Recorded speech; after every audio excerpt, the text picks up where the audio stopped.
I remember a day when I thought to myself, I think our family is really dysfunctional and I don't know how to fix it. And maybe someday we can like go to therapy or something and figure out how to fix the problems.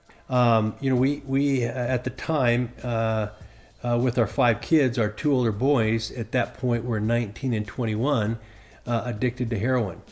Yeah, and it was so baffling because before then, we are a spiritual family. We had gone to church every single week. We read scriptures as a family. We did family prayer all the time. And it was baffling to us. And we just didn't have the tools to know how to fix it. I remember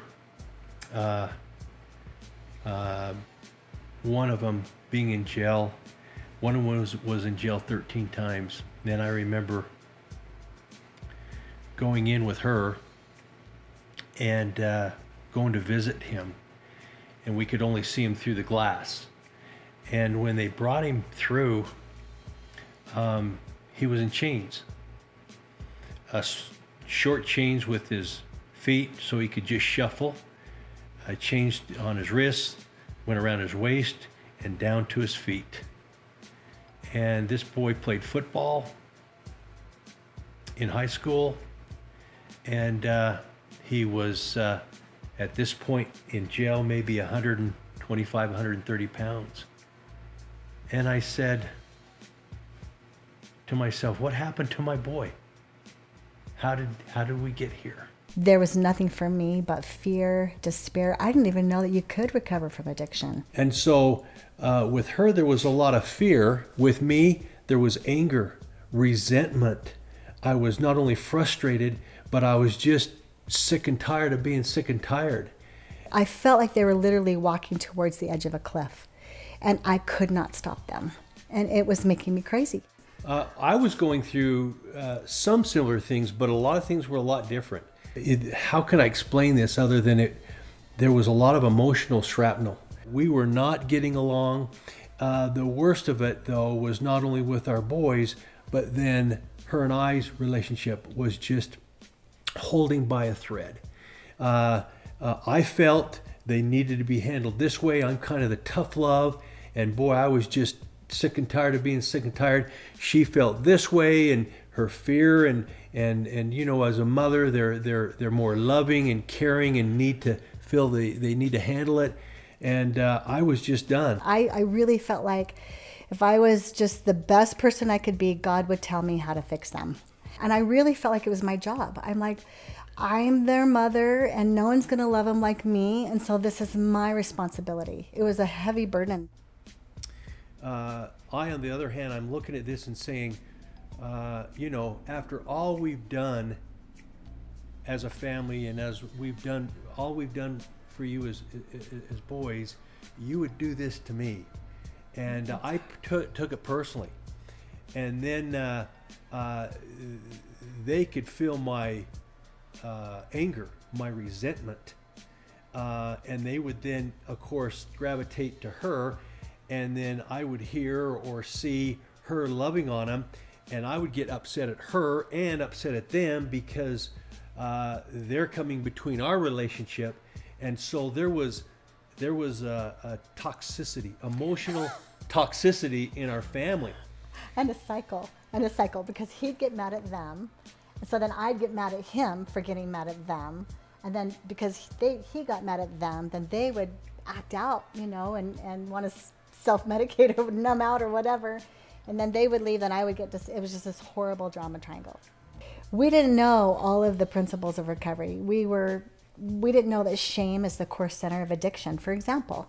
So we had all this these shaming cycles going on in the family. Had no idea how that contributes to cravings and contributes to relapse. We had nothing. We had no tools. Well, what was interesting is later when we got into the Renaissance Ranch, and we were able to go to the family education nights. I remember being just with rage saying, why am I here? They're the ones that fell off the turnip truck. They're the ones that's been in jail. They're the ones that's caused. It's they, them. And I remember I'll never forget this, that the wonderful family educator, and she's a therapist, she said this: the best thing, Rick, you can do is to work on your own recovery. And I thought, you got to be kidding me. I'm not the one that needs recovery. What are you saying? But what I learned is that the core center of all addiction is shame.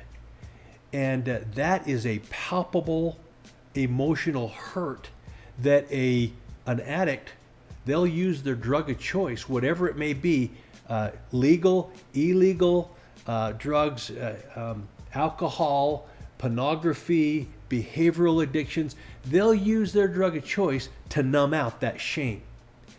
And in that it's the core center of all addiction, we learned that we could contribute. Oh yeah, we didn't cause the addiction, but as parents or as a spouse, we can contribute to that addiction. A big thing family members that they need to understand is that although they didn't cause the addiction, they contribute to it in ways they know, most of them, in ways they're completely unaware of. For me, I remember the very day things changed. I'm naturally pretty prideful, and of course I felt I was right because I'm the father, I'm the provider. I provided everything for these two boys, and now they've gone off the rails. And I would constantly, because I felt it was my stewardship, be in their face when I'd see they're not doing what they need to be doing. And what I'd do it is an air of shame, thinking that would motivate them. What are you doing? What are you thinking? This is not what you were taught. These type of things, it was just shaming them. What coming to the family groups do, I've seen in my perspective, what they've done for family members is they bring a new level of awareness on a few key areas that they've overlooked or written off, that allow them to have massive breakthroughs in their lives, in their quality of life, their quality of relationship with everybody that they do life with, and particularly the addict. That was a big deal.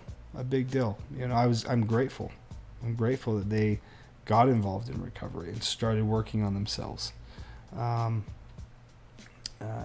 It showed, I think, a subconscious support for me, because if they're going to treatment, if they're doing stuff for them, they're going to me, because that means they care about me. And I remember in my recovery at the ranch, after one meeting that night, that this is only about the third or fourth week, because there's one class every week. It was a third or fourth week, and I had totally changed from the inside out. And I remember learning about shame. I remember learning that approach is never okay. Even when you think it's justified to shame, it is never okay. And I remember one of our sons, after that meeting, I met him on the front grass just as we were leaving. And I said to him, I said his name, and I said, "Son, I know you're working on your recovery, but I'm learning that Dad has a lot of stuff to work on. I need to work on my recovery. I need to work on issues like shaming, these resentments. Yeah, I know there's things that you've done, then you're working through. But son, I'm sorry. And there's things that I've got to work through as well." For me, I could tell my dad was going through some difficult emotional stuff when I was in the ranch, like I was. And my dad, he came to me, and it was we were outside one night, and after a visit, and I just remember him expressing that he has become aware of certain things that he would do in his personality that caused conflict in our relationship. So up until then, he wasn't aware of certain things, justifiably, because he was getting wronged in different things. But when he came to me like, man, you know what? Yeah, you screwed up and you got your stuff. And I intimately remember him expressing, the one thing I always want, I think any son wants from their dad, is they want their dad to be proud of them. That's, I mean, you know, like all my friend, like people in my ward were going on missions. I'm going to jail. I'm going to rehab. I'm a failure. So for my father to say, I'm proud of you for getting the help you need. I'm proud of you for trying. I'm proud of you for being in here and facing your addiction, man, because it's tough. The more I'm learning about it, this thing is tough. And the odds are against you, but you can do it. You know what? We're going to do it together, man. We're going to do it together because I'm going to work on my stuff. I got stuff, and I'm going to work on it.